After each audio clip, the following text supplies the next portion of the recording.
సాధన శ్వాసక్రియ రైతు బయట చేసేటటువంటిది ధరణి మీద పని చేసి ఇత్తు పదార్థాలు పొడి పదార్థాలు చేసి ఆ శరీరానికి పోషణ చేసేటటువంటి ఆహారం సంపాదించి ఆయన తయారు చేసేస్తే ఆ మహాత్ములు శ్వాసక్రియ తపస్సుకులు యోగులు మహాత్ములు రుచులు జ్ఞానం అనేటటువంటి రక్తమును ఆత్మ జ్ఞానం అనేటటువంటి హృదయం అనే చేరులోన వాళ్ళ జ్ఞానం అనే పంటను తీసి అందరి ఆత్మలకు మనసుకు సంతృప్తి సమాధానం చేసి వాళ్ళు జ్ఞానం అనే బండారం వాళ్ళు భోజనం పెట్టారు. మనం ఈ బహిర్ముఖ కాయంతో ఈ భూమి మీద కష్టపడి రైతు ఏం చేస్తాడంటే తినే బండారం పంట వండించి అన్నం చేస్తాడు. ఇది కడుపుకని ఆ ప్రార్థన మనసుకని ఆత్మకు ఆ సంతృప్తి పరిచేటటువంటి ఆమెని జ్ఞానమని గురువు మరియు ప్రార్థన మరి మహాత్ములు జ్ఞానము మనకు సదా ఎల్లవేళగా జ్ఞానం అనేటటువంటిది దాసనం చేస్తుంది. వాళ్ళ దగ్గర ఖజానా అది ఉంటుంది. అందుకు కాబట్టి ఇలాంటి ఒక పుణ్యభూమి భారతం చాలా విశేషమైనది. భారతీయ అవనిలోనే మహాత్ములు పురుషులు యోగులు ఋషులు అనుభవులు సంతులు సాధులు యోగ గురువులు గురువులు మహాగురువులు ఋషులు మునిగురుది జన్మించిన అవతార పురుషులు భారతావనిలో ఉన్నాయి. అందుకే భారతదేశము రత్న గర్భభూమి. ఈ భారతదేశంలో రత్న గర్భభూమి అంటే రకరకమైనటువంటి రత్నాల ఖజానా భూమి. బంగారము, ఎండి, మరి రాగి, ఇత్తడి, మరి కంచు, అదేవిధంగా గిలేటి, తర్వాత లోహము అంటే ఇది ఇనుము స్టీల్, ఆ తర్వాత గాజు సీసా, మరి ఇవన్నీ కూడా తయారైనటువంటి భూమి ఏదైనా ఉంటే ఇది భారతదేశం నుండి ఇలా తయారవుతాయి. అవే డైమండ్ అంటారు. మీరు ఉంగరంలో పెట్టుకుంటారు, మెడలో ఇవి ఉంటాయి కదా, అవన్నీ రాళ్ళని పిలుస్తారు. తర్వాత బంగారం, అది మట్టితోనే ఇదే భూమిలో ఉంటుంది. వెండి, అది మట్టిలో ఉంటుంది. అందుకు ఈ నీళ్లు, నది జలములు, మరి ఔషధము మొక్కలు, ఆయుర్వేద మొక్కలు, ఇవన్నీ కూడా ఆరోగ్యంగా ఉండేటువంటిది కూడా ఈ భూమి మీదనే అన్ని చెట్లు ఉంటాయి. అందుకు కాబట్టి ఆరోగ్యంగా ఉంచేటటువంటి వృక్షములు. అందుకే సనాతన ధర్మంలో కానీ ఆ ధర్మంలో వచ్చినటువంటి అన్ని ధర్మాలకు జన్మనిచ్చినది ఎలా ఉంటే అది సనాతన ధర్మం. సనాతనము అంటే ఏమి అంటే అది పురాతనము, చాలా రోజు నుంచి ఉన్నదానికి సనాతనం ఉంటుందండి. దానిలో ఆ సనాతన ధర్మం అనేది ఏముందంటే ఋషి పరంపర. ఒకరి పేరు లేదు, ఎంతో మంది ఋషి మార్కండేయుడు ఉంటారు దానికి. అందుకు కాబట్టి అంతా ఋషులు ఉన్నదానికి ఆ సనాతన ధర్మం అన్ని ధర్మాలకు జన్మనిచ్చిన తల్లి కావాలని ఉంటే భారత్ అది సనాతన ధర్మమే. అన్ని ధర్మాలకు జన్మనిచ్చిన తల్లి ఎవరైనా ఉంటే సనాతన ధర్మం భారతదేశం ధర్మం. ఋషి ఒక పరంపర ధర్మం అని గ్రహించాలి. అది బసవన్నని ఇచ్చిన ధర్మం ఉండని, అది బుద్ధుడు ఇచ్చిన ధర్మం ఉండని, వర్తమాన మహావీరుడు జీన ధర్మం ఉండని, గురునానక్ సిక్ ధర్మం ఇచ్చినటువంటి సిక్ ధర్మం ఉండని. అంతే కాబట్టి ఇట్లా ఈ సంత మహాత్ములు ఇచ్చిన ధర్మం ఉంది కదా, ఇవన్నీ కూడా ఈ భారత అవనిలోనే సనాతనాలకి తీసుకొని మన బయలునే నీళ్ళు తీసుకొని మనకు ఆ ఒక్క కడవ వేసి చెంబుతో మనకు తాపినారు. మూలము బాయి, సముద్రము సనాతన పురాతనది అని గ్రహించుకోవాలి. అందుకు నేను మా అమ్మ మా నాయనకు పుట్టిన తర్వాత నేను పెళ్లి చేసుకొని ఎప్పటికీ పిల్లలు చెల్లెలంటే అయిన తర్వాత నాకు అమ్మ తెలియదు నాయన తెలియదు అంటే కాదు, మళ్ళా నేను అమ్మ నాయన అనేటటువంటి పిల్లలు తండ్రి అయినప్పుడు మనం గ్రహించుకోవాలి. వాళ్ళే లాగను మనం కూడా వాళ్ళ నుంచి వచ్చేప్పుడు గ్రహించాలి. అట్లా ఈ అన్ని ధర్మాలు కూడా పుట్టుకొచ్చినాయి కదా, ఇవన్నీ కూడా దాని నుంచి ఇవన్నీ వచ్చి కడవగా నింపుకొని గిలాస్తో నీరు రావాలి. ఇది గ్రహించుకోవాలి అనేది ఇది ఒక మహాత్ముల తత్వ సిద్ధాంతం. అమృత బోధ అనేది జగత్తుకిచ్చినది అని గ్రహించుకోవాలి. అందుకు కాబట్టి ఇంత విశేషమైనటువంటి అందుకు మానవ జన్మ. ఈ మానవ జన్మలో ఉత్తమోత్తమైనటువంటిది సమస్త జీవ జంతువులలో ఈ యొక్క తెలివి గలది, విశేషమైనది. ఆ శక్తికి ప్రాణికి అయినటువంటి శక్తి మానవ జన్మకి ఇవ్వబడింది కనుక ఈ జన్మ వృధా చేసుకోదు. అందుకే మహాత్మ సందేశం ఇచ్చింది. బసవಣ್ణ గారు ఒక మాట అన్నారు. ఏమన్నారంటే, గురునానక్ జీ ఒక మాట అన్నారు, బుద్ధుడు ఒక మాట అన్నాడు, ఒక వర్తమాన వీరుడు మహా వీరుడు ఒక మాట చెప్పిండు. అందుకు ఈ సంత మహాత్ములంతా ఒక సందేశం ఇచ్చారు లోకంకు. ఏమనంటే, ధర్మం కింద ఎలా ఉండాలి, ఏ దానికి ధర్మం అంటారు. ధర్మం అంటే ఏ దానికి ఎందుకు అంటారు? అది సత్య, ధర్మ, ప్రేమ, శాంతి. కృత, త్రిత, ద్వాపరము, కలియుగ, యుగాలు 4. ఇవి కూడా అంతే. సత్యం, ధర్మం, ప్రేమ, శాంతి. అందుకు కలియుగం అంతమయ్యేట్లో మళ్ళా సత్యయుగం ఇచ్చాడు, మళ్ళా సత్య స్థాపన అయితే అప్పుడు కలియుగంలో అంత్యయుగం ఇది. అందుకు ఈ మూమెంట్లోనే అంతరించినటువంటి ఆ అధర్మం ఎక్కువై ధర్మం క్షీణించినప్పుడు ఆ ఒక ధర్మ సంస్థాపనకు ఎన్నెన్నో రూపాలతోని ఆయన ఈ భూగర్భం మీద రావాల్సి వస్తుంది. అందుకు అనంత కోటి రూపమైనది అనంత కోటి జ్ఞానం.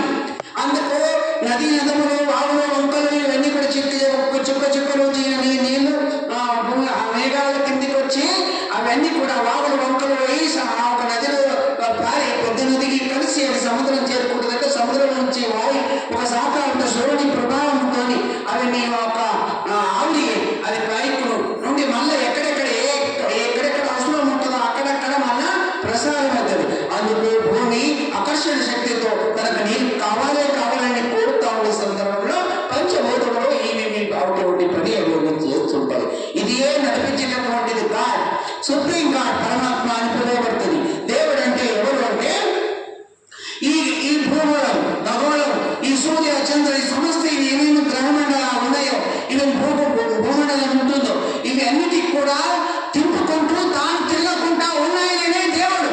ఆయనకే దేవుడు అని గాడ్ అంటారు, సుప్రీం గాడ్ అంటారు, దేవుడు అంటారు. అథవా ఆయనకు ఒక్కొక్క భాషలో ఒక్కొక్క వివిధాలుగా పిలిచిన ఆయననే. అందుకు తెలుగులో, కన్నడలో, మలయాళంలో, ఇంగ్లీష్లో. అందుకు ఆయనకు వేరే వేరే భాషల అదే నీళ్లకు వేరే భాషలో వేరే పిలిచిన అవే నీళ్ళు ఉంటాయి. అట్లా ఆ దేవుడు ఆయనను. అందుకు దేవుడు అనే దానికి పదార్థం ఏముంటుంది అంటే, దీనికి ఏ ఒక్క సృష్టిస్తాడో ఆయన పరిపాలనిస్తాడో మళ్ళా లయం చేసుకుంటాడు. అందుకు ఈ సమస్త భూగోళాలు, ఖగోళాలు ఇవన్నీ కూడా తింపుతో తాను తిరగకుండా ఉన్నాయనకే దేవుడు అంటారు. ఆయనకు రూపం ఉండదు, అని నిరాకారుడు ఉంటాడు. అందుకు కాబట్టి వీళ్ళందరూ జన్మించిన అవతార పురుషులు. అందుకు సంతులు, మహాత్ములు, యోగులు. అందుకు కాబట్టి వీళ్ళందరూ ధర్మంతో కర్తలు. అందుకు ఏమని చెప్పారు అంటే, ఎలాంటిది ఉండదు, ఎలాగ ధర్మ సంస్థాపన చేస్తారంటే ధర్మ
శీలము గలవాడు శీలవంతుడు. కాబట్టి విద్య గలవాడు విద్యావంతుడు అయితే బుద్ధి గలవాడే బుద్ధివంతుడు. బద్ధజీవి బుద్ధజీవిగా మార్గదర్శనం చేయించినది బుద్ధుడు. అది బుద్ధుడు. అందుకేనాడు ధర్మం శరణం గచ్చామి, సంఘం శరణం గచ్చామి. అందుకు ధర్మం శరణం గచ్చామి అంటే అర్థం ఏంటి తెలుసా? ఆ ఒక ధర్మాన్ని, సంఘాన్ని, ఆ యొక్క సమస్త ప్రాణిని మీరు రక్షించండి రక్షించండి అని భావార్థం. అందుకు కాబట్టి బుద్ధి గలవాడు బుద్ధుడు అని, శీలం గలవాడు శీలవంతుడు అని. అలాగనే జ్ఞానం గలవాడు జ్ఞానవంతుడు, యోగము క్రియ చేసిన వాడు యజ్ఞవంతుడు. అందుకు ఇంత విశేషమైనటువంటి తత్వ సిద్ధాంతాన్ని గ్రహించారు. అలాగా ఒక సంత్ చెప్పాడు. ఏమని అంటే కబీర్ దాస్ మహారాజ్ అంటాడు. ఆయన విశేషంగా ఒక అనాథగా పుట్టి ఆ ఒక వెలుగు భూమి మీద అవతరించేటప్పుడు ఒక మహాత్ముడు ధ్యానం చేస్తూ ఉంటే ఆయనకు గోచరమైంది, ఈ భూమి మీద ఏదో ఒక అవతార పురుషుడు, ఒక ఆత్మ భూమి మీదకి వస్తుందని తెలుస్తుంది. అప్పుడు ఆయన పుట్టిన తర్వాత ఆయన ధర్మ సందేశం. అందుకు ఒక ఇస్లాం దంపతులకు పిల్లలు ఉండరు. ఆ పిల్లగానికి నదిలోన, కాశీలోన మాట ఇది, కాశీలోన గంగా ఘట్టం వద్ద ఆ ఒక్క కమల పత్రం ఆకు మీద వాళ్ళు ఆ దంపతులు నీళ్లు తాగుదామని పోతే కనిపిస్తే పిల్లగాన్ని తీసుకొచ్చి పెంచుకుంటారన్నమాట. పెంచుకున్న తర్వాత చూస్తే ఆయన గుణలక్షణాలన్నీ దైవ గుణ లక్షణాలు ఉంటాయి. ఆయన ఒక సందేశం ఇస్తాడు జగత్తు. ఏమని ఇస్తారు సందేశం అంటే, ప్రేమ ప్రేమ అని పిలుస్తాం కదా. ప్రేమ అంటే ఎట్లా? ధర్మం గురించి చెప్పారు. ఇప్పుడు ధర్మం అంటే ఎట్లుండాలంటే దయగలదే ధర్మం, దయలేనిది అధర్మమయ్యా, దయ ఉండాలి సకల ప్రాణులయందు, దయే ధర్మానికి మూలమయ్యా అన్నాం. ఆయన ఏం చెప్పాడు అంటే ప్రేమ ప్రేమ అంటున్నాం. ప్రేమ అంటే ఎవరికి ఎవరు ఏ విధంగా ప్రేమించాలి, ఏ విధంగా ప్రేమను చూడాలి, ప్రేమ అంటే ఏమి. అందుకే జగత్తుకి ఇచ్చిన సందేశం, గురు శిష్యుల యొక్క సందేశం. ఈ భక్తులలో భగవంతుని అనుబంధం ఎట్లుంటది, ఏ విధంగా ఉంటుంది, జీవాత్మ పరమాత్మని అనుబంధం ఎట్లుంటది, ఎట్లా ప్రేమించాలి, ఎట్లా ప్రేమగా చూడాలి. ప్రేమ అంటే భార్యకి కాదు, అమ్మనాయనకే కాదు ప్రేమ చేసేది. ప్రేమ అంటే బరువుకు, ప్రేమ అంటే ఒక ప్రాణికి, ప్రేమ అంటే ఒక చెట్టుకు, ప్రేమ అంటే ఒక పూల చెట్టుకు, ప్రేమ అంటే ఒక ప్రాణికి ప్రేమ చేయాలి. ఎట్లా ప్రేమ చేయాలి అంటే ఈ విధంగా. అంటే ఒక శిశువుడు ప్రేమ ప్రేమ అంటారు ఎప్పటికీ. మరి ప్రేమ అనేది భావార్థం ఒకసారి చెప్తే రాదా? మాకైతే అర్థం కాదు ప్రేమ గురించి. ఎట్లా ప్రేమ అంటే ఎట్లుంటది? హృదయ ప్రేమ. ఎట్లుండాలి ప్రేమ అంటే అప్పుడు ఆ మాట అంటాడు, పొలాన పండేది కాదు ప్రేమ, సంతులోన దొరికేది కాదు. పొలాన పంట పండేది కాదు ప్రేమ, సంతులోన అమ్మేది కాదు. రాజైన పేదైన అందుకోలేని ఆ ప్రేమ, ప్రేమే లేని శరీరం అది శరీరము కాదు శ్మశానం. శ్మశానంలో ఎట్లా ప్రాణం పోయిన తర్వాత ఏడు శవం ఉండదు. అది ప్రేమే లేని శరీరం అది శరీరమా కాదు శ్మశానం. ప్రాణం లేకనే అది ఊపిరి పోయినందుకు కొన్ని తిత్తితో సమానం. పొలాన పండేది కాదు ప్రేమ, సంతులోన అమ్మేది కాదు. రాజులైన పేదలైన అందుకోలేని ఆ ప్రేమ, పంట పండేది కాదు ప్రేమ, సంతులోన అమ్మేది కాదు. పేదలు అందుకుంటలేదు, సామాన్యంగా కొనుక్కుంటారంటే రాజులు మహారాజులు కూడా కొనుక్కుంటే దొరికేది కాదు. ఆ ప్రేమ ఈ శరీరంలో ప్రాణం ఉన్నప్పుడే ప్రేమ చేయాలి. వాళ్ళకు అన్నం, నీరు, బట్టలు, మన దగ్గర ఏం కాదంటే అదే అదే ఆ రామరూపంలో చూడాలి మనసులకు. ఆయన ఈయన అందరిలోనూ ఉన్నాడు. అందుకు రాజరాముడు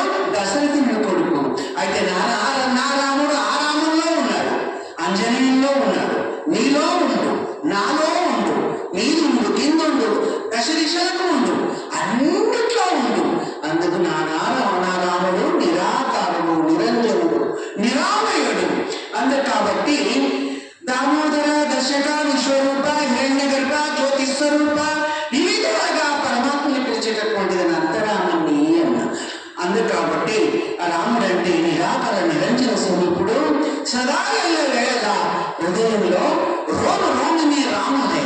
అందుకు ఒకే రాముడు కాదు, నా రోమమున రాముడు, అంతరంలో అంతరాత్మను. ఆ రాముడికి సావు లేదు, పుట్టుక లేదు. ఆయన చిన్న పిల్లవాడు కాదు, ఆయన యవ్వనుడు, ముసలోడు కాదు. అందుకే ఎప్పటికీ శాశ్వతంగా ఉంటాడు.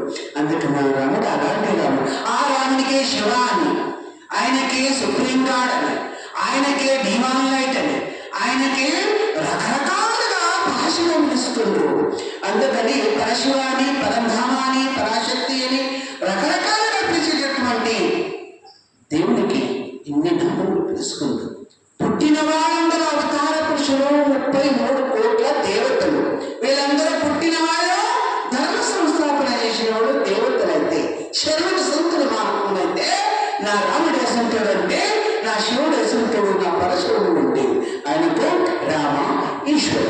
రాముడు కూడా దశరథుని కొడుకు.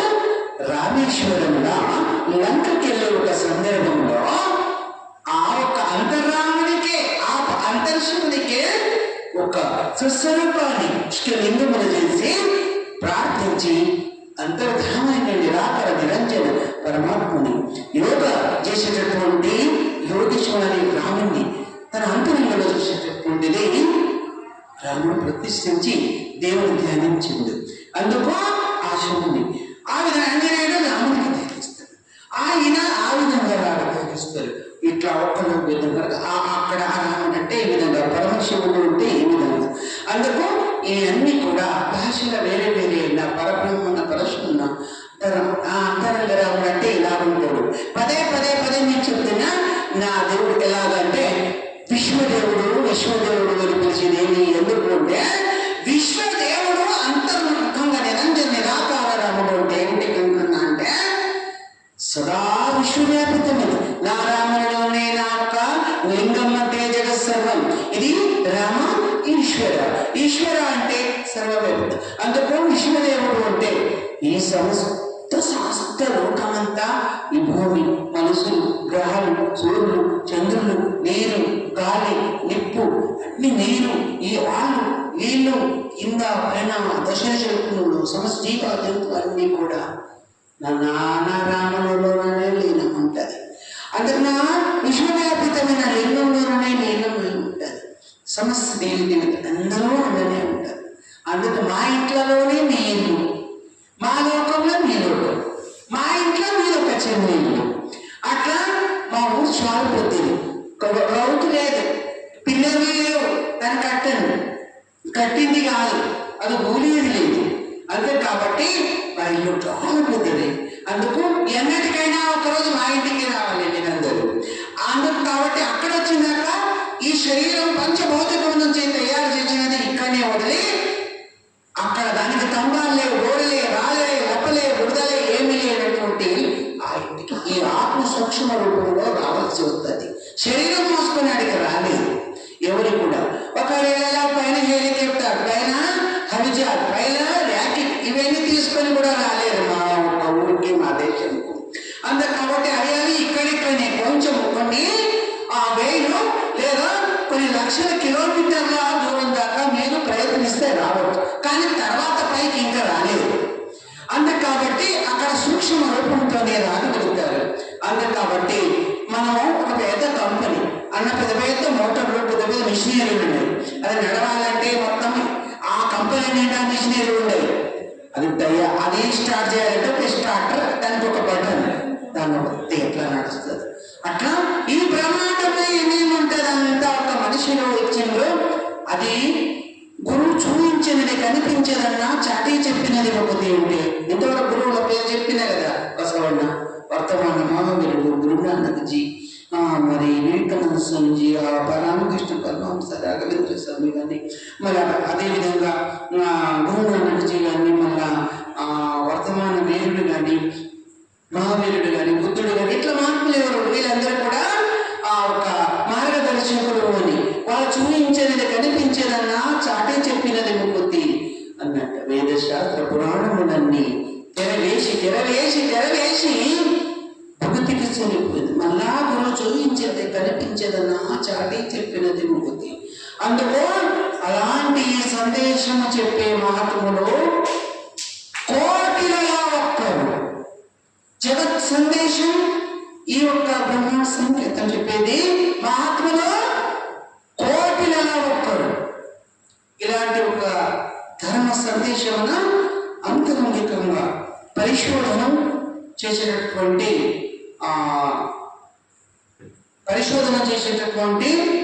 సర్వే చేసేటటువంటి మహాత్ములు భూమి పరిశోధన చేస్తే, సర్వే చేస్తే ఈ భూమిలో ఏమేం పంట ఉంటుందని గ్రహించరు. మనసులోనే కూడా ఈ మనసులోనే ఏం చేస్తే ఈయన ఏమైతాడు అనేది మీకు తెలుసు. మహాత్ములు కోటి కుక్క పెద్ద మహాత్ములకు అందుకు వాళ్ళు ఆ హృదయం చూసి మొత్తం చూసి వీళ్ళలోన ఇది వద్ది, వీళ్ళలోన దీన్ని వీళ్ళు ఎలాగా చేస్తారు అనేది గ్రహించగలిగే వాళ్ళు కోటి కుక్కుడు మహాత్ములు అట్లా అన్నమాట. అది గ్రహించుకోవాలి. అందుకు తెలుసుకొని జన్మ ఉద్ధరణ చేసుకొని మా సార్ మాట్లాడి ఏమని అంటే మనిషికి ముక్తి అనేది ఎప్పుడు ఉంటుంది అని. అందుకు